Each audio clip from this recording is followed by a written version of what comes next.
अभी हमने बताया ना कि अगर माननीय मुख्यमंत्री जी का आप मुख्यमंत्री पद के पहले का कार्यकाल का अगर आप भाषण सुनेंगे, स्पीचों को आप सुनेंगे तो आपको लगेगा कि उनकी एक समाज से बहुत ज़्यादा नफ़रत थी, जिसका वो हिसाब वो पद मिलने के बाद जिस पद में वो आए हैं, उसका हिसाब निकाल रहे हैं। अपने मुख्यमंत्री बनते ही जो जितने मुकदमे थे 302 सहित दंगे भड़काने के मुकदमे थे, इन्होंने खुद अपने साइन से उसको साफ करने का कार्य किया है। वैसे ये अपने सारे जितने पार्टी में इन्होंने माफियाओं को, डॉन को, एक तो इनके पार्टी में है, मंत्री है अभी वर्तमान सरकार में, उनको तो ये कहा जाता है, उनके बारे में हमने पढ़ाई करी तो उससे पता चला कि अंडरवर्ल्ड डॉन के शार्प शूटर भी हुआ करते थे। ये पूरी जो जनता है, कोई भी हमको लगता है कि 99% जनता यही कहने वाली रहेगी कि मुख्तार अंसारी मसीहा थे, वो माफिया नहीं थे, वो गरीबों के लिए लड़ते थे, वही मुकदमे उनके ऊपर थे। सरकार ने तो रिकॉर्ड बना लिया है पुलिस अभिरक्षा में मौत, कस्टोडियल डेथ को लेकर,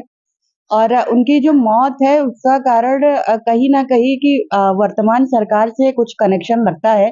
जिस तरीके से जो मुख्तार अंसारी जी थे, उन्होंने जिनका-जिनका ज़िक्र किया था वो भाजपा में माननीय बन के बैठे हुए हैं अभी। तो भाजपा को कार्रवाई करनी चाहिए, तुष्टीकरण की राजनीति नहीं करनी चाहिए किसी के भी निधन पे। मुझे लगता है कि न्याय मिल पाएगा जिस तरीके से उनकी हत्या कराई गई है स्लो पॉइज़न देके, तो ये तो साफ है कि वो कुछ भी मदद नहीं करने वाले हैं अंसारी परिवार की, और इनको खुद ही लड़ाई लड़नी पड़ेगी। और जहाँ तक मेरा मानना है कि आज नहीं तो कल, नहीं तो निश्चित परसों, कभी ना कभी तो इनके जो मौत का रहस्य है वो उजागर तो होना ही है एक ना एक पड़ेगा। हमेशा की तरह जैसे भाजपा की जमानत जब्त होती है, वैसे ही आ आगामी लोकसभा चुनाव में भी भाजपा की जमानत जब्त हो गई है, और जहाँ तक की सूचना प्राप्त है कि अभी तक तो भाजपा ने अपना कैंडिडेट भी वहाँ नहीं उतारा है, इतना खौफ है।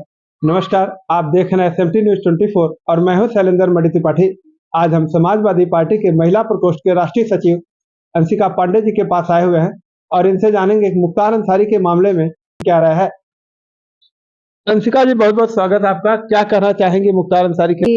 जैसा कि जग जाहिर है कि मुख्तार अंसारी जी की जो मौत हुई है, वो उनके परिवार का जो आरोप है और उनका खुद का भी आरोप था, उनके निधन के 2-4 दिन पहले ही उन्होंने मजिस्ट्रेट में, कोर्ट में माननीय न्यायालय को पत्र लिखा था, और जिसने उनको जहर दिया है, उनका भी नाम उन्होंने दर्ज कराया था, जिस पे कोई कार्रवाई नहीं की गई। विगत दिनों में उनकी तबीयत खराब हुई, उनको अस्पताल लेके गए, वहाँ पे भी उनका अच्छा इलाज नहीं हुआ। आईसीयू में रहने के बावजूद उनको तुरंत अगले दिन जेल में डाल दिया गया, फिर उनकी मौत हो गई। अंशिका जी, क्या कहना चाहेंगे इसको सरकार को लेकर के? किस तरह से कहना चाहेंगे जेल के पुलिस अभिरक्षा में इस तरह से उनकी मौत होती है? जी, भाजपा की सरकार ने तो रिकॉर्ड बना लिया है पुलिस अभिरक्षा में मौत, कस्टोडियल डेथ को लेकर, और उनकी जो मौत है उसका कारण कहीं न कहीं कि वर्तमान सरकार से कुछ कनेक्शन लगता है। जिस तरीके से जो मुख्तार अंसारी जी थे, उन्होंने जिनका-जिनका ज़िक्र किया था वो भाजपा में माननीय बन के बैठे हुए हैं अभी। तो भाजपा को कार्रवाई करनी चाहिए, तुष्टीकरण की राजनीति नहीं करनी चाहिए किसी के भी निधन पे। जिस तरह से उनका पोस्टमार्टम हुआ और पोस्टमार्टम के बाद उनके बिस्तरा को सुरक्षित रखा गया, तो क्या लगता है आपको कि उनके परिवार के लोगों को न्याय मिल पाएगा?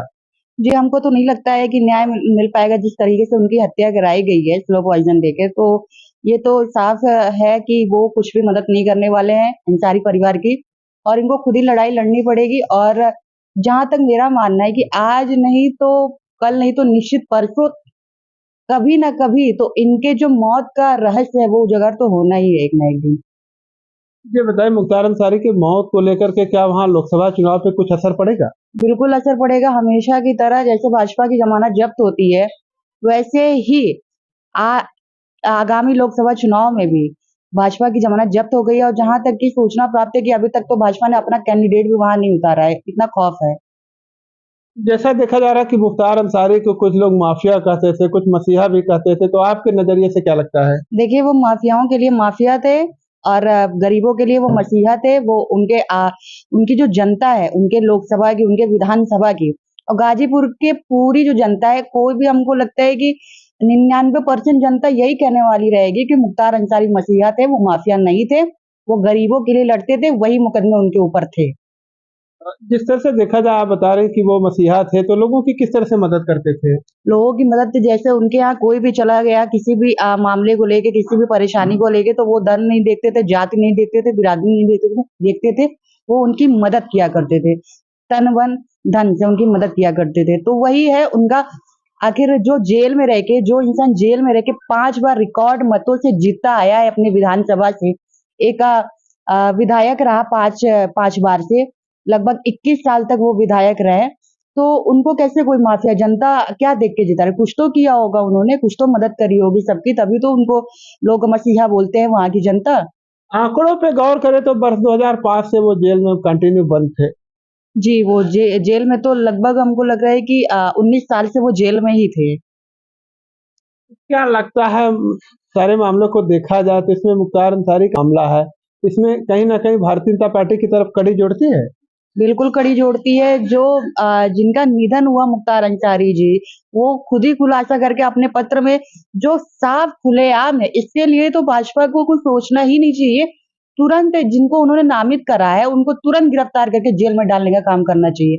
अगर वो सरकार बोलती है कि हम क्राइम कंट्रोल किए हुए हैं, माफियाओं को कंट्रोल किए हुए, गुंडों को कंट्रोल किए हुए हैं, तो इस तरीके से जो मरने वाला इंसान है, जिन्होंने पहले ही लेटर में लिख दिया था कि मेरे साथ इन्होंने जहरखोरी की है और मेरे साथ कुछ भी हो सकता है, तो उनको तुरंत गिरफ्तार करने का काम करना चाहिए। क्या मानते हैं जिस तरह से उन्होंने मजिस्ट्रेट के सामने अपना बयान दिया था और आप बता रहे हैं कि पत्र भी लिखे थे, उसके बावजूद अभी तक कुछ नहीं हुआ। जी, ये लोग नहीं करेंगे क्योंकि जो जिनका भी नाम है वो भाजपा में माननीय बैठे हुए हैं, कोई एमएलसी है, कोई मंत्री है, कोई कुछ है, तो वो कैसे करेंगे? इससे इनके पार्टी को बदनामी का सामना करना पड़ेगा। तो ये लोग कुछ नहीं करने वाले हैं। अगर इनके पार्टी का कोई 106 मुकदमे लिए हुआ हो, तो वो भी इनके लिए मसीहा है। बाकी जो विपक्ष में जो बैठा हुआ इंसान है, जो असल में मसीहा है, उसको इन्होंने हत्या कराने का काम किया है। देखा जाए तो इसके पहले शहाबुद्दीन का भी रमजान के महीने में ही इस तरह की निधन हुआ था। उसके बाद एक और थे, फिर इनके मुख्तार अंसारी। तो क्या लगता है इसके बाद अगला नंबर किसका होगा? अब ये अगला जिस तरीके से ये कर रहे हैं, हमको लगता है कि जेल में कोई सुरक्षित नहीं है, ना ही बाहर कोई सुरक्षित है। जो भी हमारे पार्टी के हैं, माननीय आजम खान साहब है, उनको कड़ी सुरक्षा, कड़ी निगरानी में इनको सुरक्षा देने का हम निवेदन करते हैं सरकार से भी। और हम चाहते हैं कि वो सेफ रहे, और हो सकता है कि उनपे भी इनका कुछ षड्यंत्र ये करे उनके भी खिलाफ। क्या लगता है कि आजम खान के ऊपर अगली कार्रवाई हो सकती है? अब ये कुछ भी कर सकते हैं, भाजपा की जो तानाशाही सरकार, ये कुछ भी कर सकते हैं अपने आप को छोड़ के। जैसे वर्तमान मुख्यमंत्री ने अपने मुख्यमंत्री बनते ही जो जितने मुकदमे थे, 302 सहित दंगे भड़काने के मुकदमे थे, इन्होंने खुद अपने साइन से उसको साफ करने का कार्य किया है। वैसे ये अपने सारे जितने पार्टी में इन्होंने माफियाओं को, डॉन को, एक तो इनके पार्टी में है, मंत्री है अभी वर्तमान सरकार में, उनको तो ये कहा जाता है, उनके बारे में हमने पढ़ाई करी तो उससे पता चला कि अंडरवर्ल्ड डॉन के शार्प शूटर भी हुआ करते थे किसी जमाने में। तो ऐसे लोगों को इन्होंने माननीय बना के रखा है, जनप्रतिनिधि बना के रखा है। ऐसे लोग क्या जनप्रतिनिधि बनेंगे? तो ये वही भाजपा सरकार है, इनसे ये इसी तरीके से गुंडागर्दी की ही उम्मीद की जा सकती है। जब गुंडे खुद ही सरकार में आ जाएंगे तो क्या किया जा सकता है? क्या मानती भारतीय जनता पार्टी की सरकार में गुंडे हैं?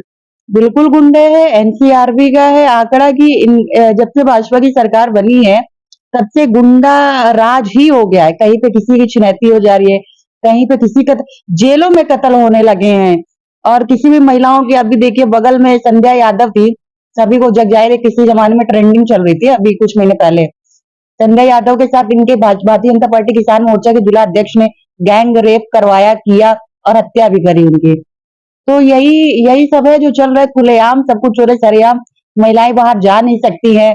और कोई कानपुर के एक वो थे, डीलर थे, प्रॉपर्टी डीलर, उनकी गोरखपुर में संदिग्ध परिस्थितियों में प्रशासन के द्वारा हत्या कर दी गई थी। तो यही है, प्रशासन ही जब हत्या करे, जब शासन ही हत्या कराने लगे तो सुरक्षित कहाँ होगा कोई? जैसा आपके द्वारा आरोप लगाया जा रहा है कि सरकार ने उनकी हत्या करा दी है, तो ऐसे में क्या लगता है कि सरकार ने अगर उनकी हत्या कराई तो क्यों?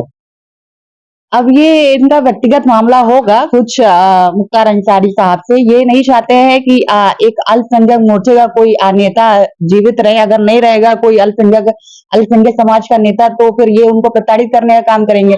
जैसा आप माननीय मुख्यमंत्री जी का, अगर आप ये मुख्यमंत्री इनके कार्यकाल से पहले का अगर आप भाषण सुने, तो आपको लगेगा कि एक समाज से इनकी कितनी नफरत थी, जो आज जग जाहिर ये कर रहे हैं पद पाने के बाद, पावर में आने के बाद। कहीं ऐसा तो नहीं मुख्तार अंसारी का जो वहां पे गरीबों के लिए सेवा करना और गरीबों के साथ उनका सहयोग करना, उससे बौखला करके?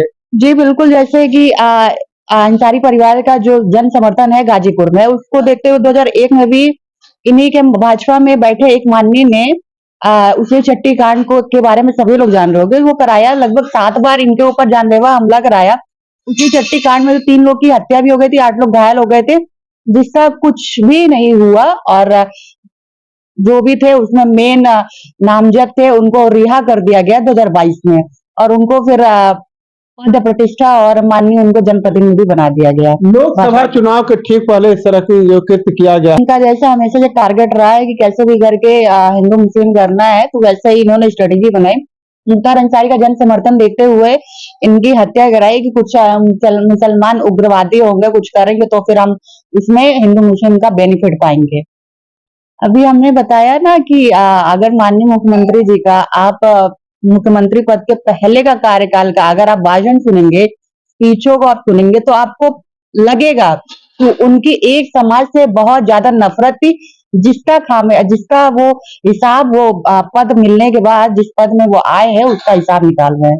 अंशिका जी, देखा जाए तो अभी बीते 2 दिन पूर्व वहां पे अखिलेश यादव जी पहुंचे, जो समाजवादी पार्टी के राष्ट्रीय अध्यक्ष हैं, लेकिन वह उनके कब्र पे नहीं गए, तो क्या कहना चाहेंगे? अब वो उनका व्यक्तिगत सोच है, इस पे हम कुछ टिप्पणी नहीं कर सकते हैं।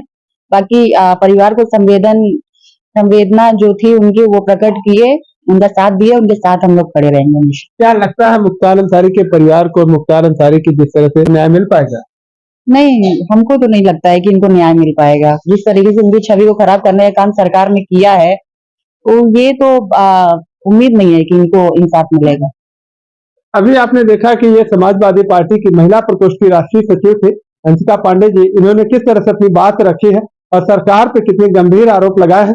वीडियो पर कमेंट करके अपनी राय जरूर दें। मिलते हैं नई खबर के साथ नए वीडियो में, तब तक के लिए नमस्कार।